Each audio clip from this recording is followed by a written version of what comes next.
Okay, 3, 2, 1. Ugh. Hey everyone, how's it going? This is Custom by Cody, and I am Cody. And today, I got a question for you. Do you like games? Because I like games, and if you like games, then you are in luck. Today, we are taking a look at a few games that had demos in the recent Steam Next Fest, and these games caught my attention, and I think you'll like them too. All of them are smaller indie games, and each offers something different in terms of gameplay. This video is going to briefly discuss each game, and I want to help shine some light on them because I really do think that each of these games have a lot of potential. I want to help support them in my own way. So with that said, let's get to it. Okay, so the first game that we will be talking about and taking a look at is Aethermancer. Now, Aethermancer looks really interesting. It aims to combine the monster taming, monster collecting genre with roguelite elements. Being developed by Moira Games and published by Off-Brand Games. Moira Games is the studio that made Monster Sanctuary, which is another well-received monster taming, monster collecting game that had Metrovania elements to it. So I think we can see that these developers like the monster taming genre, that they have a genuine interest in that genre, and they like combining it with other genres to create something new, which I think is pretty cool. The developers put out a demo for the February Steam Next Fest. I downloaded it, I played it, got some hands-on with it, and I was pleasantly surprised with the game. I really liked it. So let's take a closer look and talk about Aethermancer. You play as an Aethermancer, which is an aether being where you can tame and bond with monster souls that are within the void.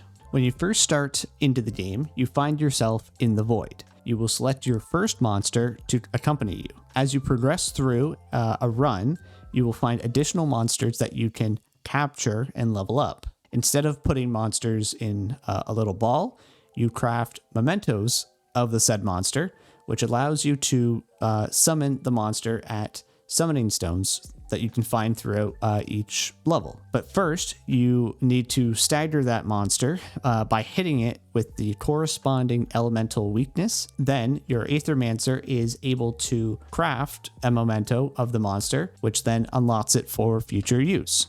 The demo had 2 starting monsters, but you can see that there will be a total of 5 starters to choose from when the game releases. In the demo, there was Jotun or Jotun, and Jotun or Jotun, however you want to say that, plays as a tank and a wall roll.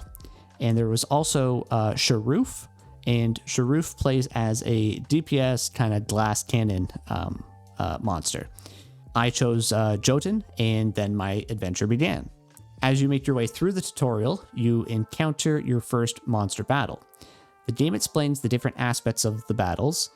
There are 5 elements of Aether, which are fire, wind, earth, water, and wild. These will be your monster's resource, needed to do their abilities beyond the basic attack. Each turn, you generate a certain number of elements based on which monsters you have on the field, their traits, and their equipment. Generally, battles are 3v3. Each monster has its own unique class, skills, and traits. As you win battles and level up, your monster can gain levels which unlock additional abilities and traits, as well as they can level up a secondary upgrade system called Worthiness, which is a persistent upgrade that you will be able to keep between your runs. Now, keep in mind, though, that your monster levels are not persistent and will reset each run, allowing you to try out more combinations and find synergies that work well with your team composition.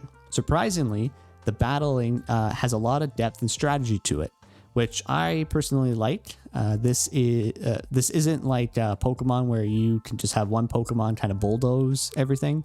You do kind of have to plan out who is on your team. You'll have to manage your monster's health, the status effects, their corruption levels, all while trying to defeat the opposing team. If your monster dies in battle, then it is gone and is no longer usable for this run. You do have opportunities to summon additional monsters to help fill out your team if you lose one, but you can only summon one monster per map or per level, so you really got to be strategic in your battling, because once your monster is gone, it can significantly hinder your run at the time. When facing off against monsters, every monster will have an element that they are weak to. If you hit them enough using that specific element, you will cause them to stagger, which means that they are stunned for a turn and will receive 50% more damage. In order to create mementos of monsters, you do have to get them into this staggered condition. So it is a good idea to try and round out your team to be able to do elemental damage of every type. Now, keep in mind, since the game is still in development, things are bound to change. When I tried out the demo, my team consisted of Jotun, Mandragora, and Ooze. Jotun acted as my tank, Mandragora was my healer, and Ooze for my big damage. I ended up creating a team that almost felt busted, but it was pretty fun though. I unlocked a trait for Ooze that anytime an ally received a shield, he would poison the opposing team. And in this game, status effects stack. So I would use Jotun to taunt and create a shield. Each of my monsters had equipment that generated a shield, and all of this synergized together so that each round my Ooze was throwing out like, I don't know, +5 stats of poison to the enemy monsters each turn. I would then use one of Ooze's attacks where it would hit for 4 damage and then for an additional +2 for every stack of poison. I think for the last boss in the demo, I ended up having like 20 plus stacks of poison on it, and Ooze was just deleting its health each turn. Like I said, even if it was busted, it was fun, but it was also a lot of fun creating and building and finding out how this team worked together. The general idea of the game is that you are adventuring deeper and deeper into the void, trying to find out what caused this void rift in Teresta. And Teresta is the game world. You're going to level up and find monsters, take on bosses, find gold coins, and find Aether shards, which is this game's currency that you can use permanently to upgrade your Aethermancer back at the Game Town's hub. You can also find friendly NPCs in the wild that will often be able to aid you in your journey. With that said, now let's talk about the game's town hub. It is called Pilgrim's Rest, and it is the closest town to the Void. This is where you will upgrade your Aethermancer from the various NPC townsfolk who live there. Using the Aether shards you have collected on your runs, these will serve as your currency for your upgrades. With this being a demo, the current state is not guaranteed and is subject to change, but currently present in the demo, there are 3 townsfolk who you can buy upgrades from. There is the mayor, Gustavo, and I think he is a giant capybara. There is a witch called Lily, who is a giant frog. And lastly, there is another Aethermancer, which in the game was called, I can't remember the name, but it was, they used the title Envoy. Each NPC focuses on different areas that you can upgrade, be it for artifacts that your Aethermancer can use in battle to help out your team, or additional perks that benefit your monster. For example, Lily is a witch who can soulbind monsters to your character, so that when you decide to go on a new run, you can choose to use a specific monster as your starter monster for that run. Now, let's just shift focus here and talk about the game's visuals. I really like the pixel art style that the developers have gone with for this game. I find that the monster designs to be quite cool. They are interesting enough that I want to find all the different types and collect them. I know playing the demo, you can only collect so many, but I did spend my time trying to see all the different ones that were there, and I did want to collect them. And in a monster collecting game, that is pretty important. I find the animations of the pixel art really well done. Sometimes they can be a little jarring, I personally find, with pixel art, but they have made it pretty fluid, and all the animations work pretty well. It's pleasing for my eyes, at least. Now, for the biome designs, I find them to be just okay at the moment. I do think that there are things that could be improved, such as some areas seem to be a little simplistic, whereas I wouldn't mind a slightly larger map to explore. The devs have done a good job at creating this world, and I just, I found myself wanting to explore in the world a bit more. So overall, Aethermancer is looking to be an interesting take on the monster collecting genre. I am looking forward to the game. I wishlisted it, and I'm patiently now waiting for its release. Currently, there is no release date, but there is a demo for you to try out on Steam if you head on over to their Steam store page. This next game has so much potential, and it is being developed by a single dev. So let's give a quick round of applause for the solo dev. Good job to you, sir. With it being a solo dev, I do not think the game is coming out really anytime soon, which is a little disappointing because the game is a lot of fun. Dungeons Deep is a dark fantasy ARPG dungeon crawling experience being developed and published by Enraged Gamers. What is cool about this game is that it combines the dungeon crawling fantasy with a more realistic control and combat simulation, meaning that the hitboxes are very precise and you need to properly aim your attacks. It's an omnidirectional combat system. The demo right now drops you into a dungeon, provides you with some mid-tier items to try out, and essentially it is up to you where you want to explore in this dungeon. But do not think for a second there is no danger. The enemies in this game do pose a real threat and will use tactics to try and get you.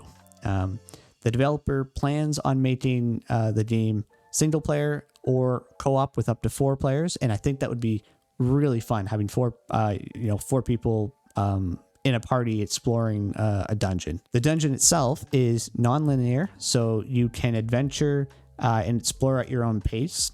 The dev is stating that playthrough will be different thanks to the dozens of intricately crafted and procedurally generated layouts. The combat in this game is a lot of fun. It is challenging, but once you get the hang of it, you'll be taking monsters down. The combat is omnidirectional, meaning that you can time and swing your attacks to hit the enemy, to hit the monster's hitboxes in many different ways. For example, you can try and bait out their attack, and then there is an opening from their swing direction. You can go in for your own attack, but this works both ways. So as you open up for your attack and whatever swing you decide to make, you're also going to have a recovery phase where the enemy can also try and hit you while you're recovering. So if you start recklessly swinging, the monsters are going to take advantage of that, and you will be caught off guard, and you'll die in the dungeon, essentially. The demo of the game states that this is a pre-alpha build of the game, so there's high probability that many things will change before the game is finally in its 1.0 release. I personally cannot wait to get my hands on it. I love the medieval fantasy setting. I love dungeon crawlers. I really also enjoy the omnidirectional based combat, and Dungeons Deep I think is really onto something. It's a lot of fun. Dungeons Deep has a demo out now over on the game's Steam store page, so go check it out and give it a wish list if you enjoyed it. Okay, so last but not least on our list today, and surprise, surprise, it is an old school fantasy action RPG where open world exploration meets challenging combat. If you haven't figured it out yet, I do enjoy the fantasy setting quite a bit. The game I am talking about is Pale Coins. It is a fun pixel art RPG that really wants you to get out into the world and explore it.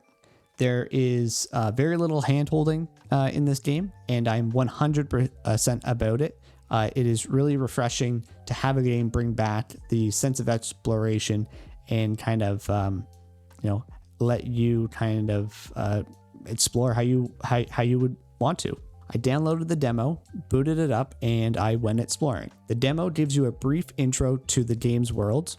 Long ago, there were these pale beings who crafted these artifact coins of immense power. These pale coins were so powerful that it brought an age of war and chaos to the world. Some wiser in the world saw that the coins were too dangerous and decided to destroy them. And to quote our good friend Galadriel here, some things that should not have been forgotten were lost. History became legend, and legend became myth. Generations after the pale coins were destroyed and lost, we find ourselves here now, where our character story begins. The game has us introduced to our first main quest. We start in this ethereal afterlife realm where this being has chosen us to be their champion and has tasked us to find the champion coin. It brings us back to life and sets us on our way in the mortal realm. We then await in the old forest, where we are greeted by a lady named Leela. Where we can ask a few basic questions to try and figure out our bearings, but other than that, the game just gives you the world to explore. It's up to you to find this champion coin. There really is no handholding here. With Leela's information, we find out that the bridge to the east is broken. There's a friendly camp south, and in the north in the mountains there is a bandit camp. To the west, there is the capital. I decided to head south to see what is in this friendly camp. Upon arriving, you quickly find out that the smith is missing. He is reported to be drunk somewhere. The camp's wizard is also missing, and the leader of the camp would like us to find the wizard in order for us to gain his trust. Setting out from the camp, I spent some time wandering around. I found the blacksmith Halgrim, who is working off his hangover, and asked us to find his friend Danny as he went off with his blacksmithing hammer. While exploring caves and fighting goblins, I went with the mage class, so I was slinging fireballs left, right, and center.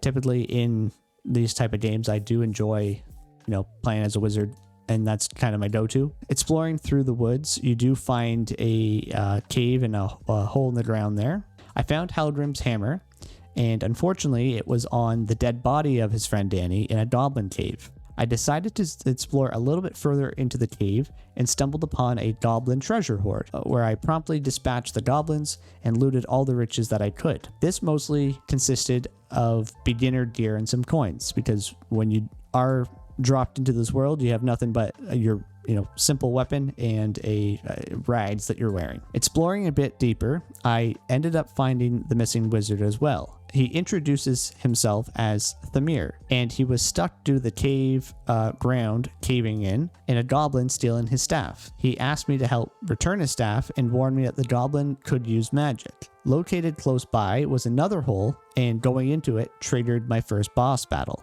This boss was a goblin mage. He could shoot fireballs and do a flame ring around himself. A few minutes later, I proved to be the more powerful mage, and I successfully retrieved Thamir's staff. Upon returning Thamir's staff, he asked me if I wanted a teleport. I accepted and found myself in the woods again. Nearby was Halgrim, and I returned his hammer. He mentioned he would make his way back to the camp and give me a reward for helping him out. Returning back to the camp, I sold all my unneeded loot, made some good coin, and talked to Thamir about my quest to find the champion's coin. This is where I decided to stop forwarding the main quests and just went exploring some more. With this being a demo, I do want to save the main story for when the game is fully released. I don't particularly like, spoiling things for myself a little too early. So I am looking forward to playing that quest, though, when the game does come out. I am surprised how many systems there are in this game. There's obviously combat, which is melee, ranged, and magic, but there's also crafting and there's also gathering. For blacksmithing, you need to gather the materials, find and have a blueprint, and you will need to give those to Halgrim so that he can forge things for you. You can also socket gems into armor for various bonuses, and there's also an alchemy system where you have to gather various ingredients to brew different potions. The game looks very simplistic, but if you just look into it a little bit deeper, there is a lot going on in this game. Now, I want to shift focus and talk about the game's pixel art. I really enjoy it. I find with pixel art, there is a fine line to balance between too much busy detail and not enough detail. And I think Pale Coins strikes a good balance between those two extremes. Your character, the NPCs, and the overworld's sprites have enough detail that you can relate and understand what they are. And they are not just abstract pixels that you have to interpret what you are looking at. You can customize your character, both your appearance and with the armor you find out in the world, along with the weapons you decide to use. There are staffs, there are swords, axes, daggers, spears, magical runes. There is a wide range. There's bows. There's a wide range of different fantasy weapons that you can have. The animations and the effects in this game look pretty good as well. They're not jarring and they aren't too distracting. They fit the game world nicely. Needless to say, I am pleasantly surprised at how much there is in this little indie RPG game. I am really looking forward to the game's full release, and I have wishlisted the game. Pale Coins is definitely going to be a game that I'm going to keep my eye on. If you want to play the demo, you can. If you go over to the Steam's store page, the demo should be still there. And there we go, everyone. 3 hidden gems that I found during the Steam Next Fest. And now you can go download the demos and try them out for yourselves. I really do think that these games have a lot of potential. And if you think so too, you should go support them. Let me know if you have tried any of the games that I talked about today. And let me know if you found any other hidden gems that I might have missed that were released during the Steam Next Fest. I'm always appreciative to find out about new games, and that'd be cool if you did find something. And as always, if you made it this far in the video, first, thank you for checking it out. It does mean a lot to me. With that said, I'm obviously trying to grow my YouTube channel here. I only have a few videos out, but I do hope that each one is slowly getting better than the last. I think they are. And gaming is my hobby here, and I want to share that hobby with you. If you could leave a comment, a sub, or even click the like button, all that really helps me out with the algorithm there. So till next time, everyone, take care of yourselves. Keep on keeping. I'll see you in the next one. Have a good day. Bye.